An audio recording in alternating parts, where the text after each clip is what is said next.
And still on the 25th Nigerian Economic Summit, which is underway in Abuja, managing partner, the SIAO consultant, Ituah Ighodalo, joins me in the studio. It's good to have you with us. Now, what are your impressions so far on the 25th edition of this summit? Is this another talk shop? Well, we're still to find out. It's early days yet. But what has been quite obvious about this summit is that there's, at least from the private sector side, from the NESG side, the conversation has been very, very sincere, very straightforward, very clear. We're hoping that we'll get a similar kind of response from the government side, and then maybe we can have some kind of a handshake, and we can chart a way forward for Nigeria. Very good. Still talking about the topics here, the discussions. Do they meet your expectations, and which is most germane to you at this summit?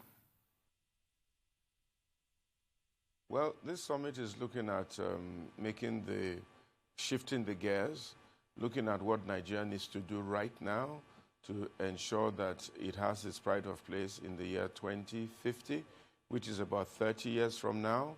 And the biggest challenge that we're having is that the population plan or the population figures for Nigeria in 2050 should be about 410 million people, which would make Nigeria about the fourth largest in terms of population in the whole world. So what are we doing now to plan for that population in 2050? What are we doing now to get the dynamics of the economy right, to make sure that the country can function as it should? What are we doing now to make sure that we can harness all the potential and the resources that Nigeria has? And for me, my challenge is the tone at the top. We expect a very, very clear direction from government as to which way they're going, what are the issues they want to deal with, and what they expect from the private sector, or what can the private sector take advantage of to make sure that they can work in tandem with what government wants. So we want a very clear direction for Nigeria. And for me, it's very, very simple. Education is key. Education, education, education.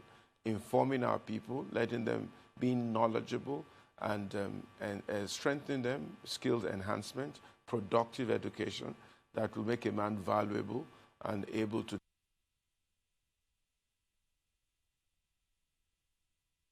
infrastructure, power, very, very key, very, very important. That makes it easy for a man to do things. So you need infrastructure, you need power. Then number three, policy. What's the policy direction of government?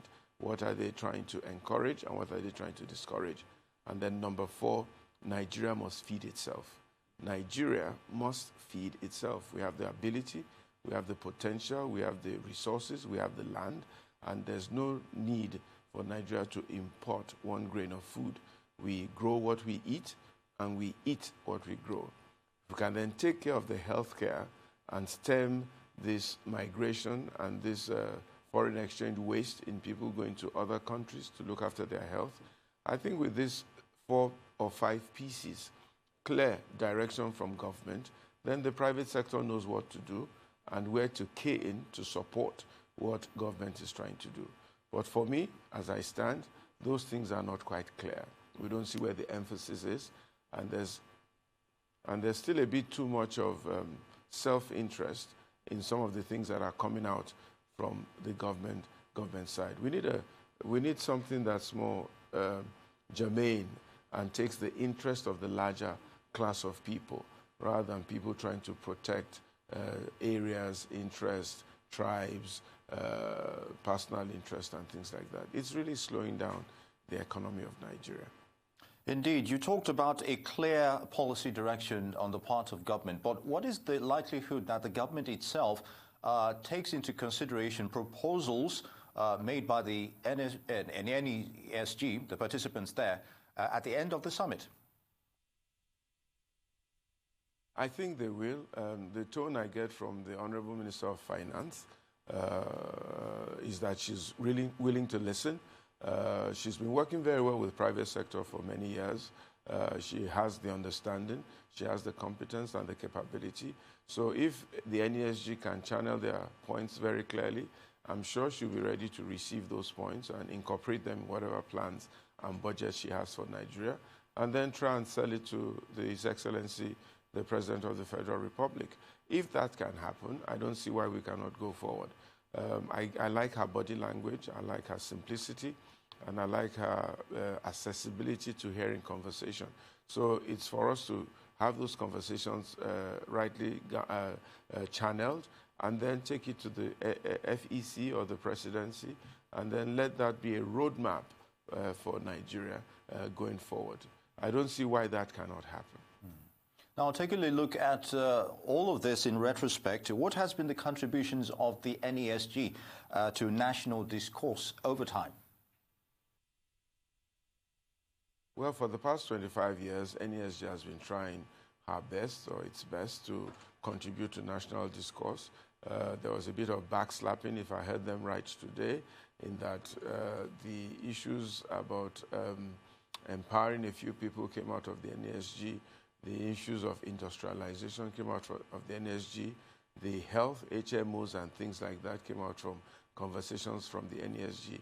And of course, the pension reform came out of conversations with the NESG. But I think what has beleaguered the NESG over the years, and why a few people have said it's more of a talk shop than anything else, is that they've not really been able to find the right kind of government who is really sincere and ready to partner with them. I'm hoping that in the second term of President Muhammadu Buhari, the government will present itself as that right partner. It's interesting that Professor Doyin Salami is now heading the Economic Advisory Team. He's always been a strong member of the NESG from his position as a professor at the LBS and from his own private sector experience. So we're hoping that that committee would have some teeth, some bite, and that whatever they recommend with the likes of Bismarck and people like that in that committee, there should be some kind of support or some kind of energy coming from government side. So I do hope that committee is sincere and is allowed to do what they were set up for, and it should give us some traction going forward. Traction going forward indeed. Ituah Ighodalo of SIAO Consulting, I'd like to thank you very much for your thoughts on those issues. It's good to have you.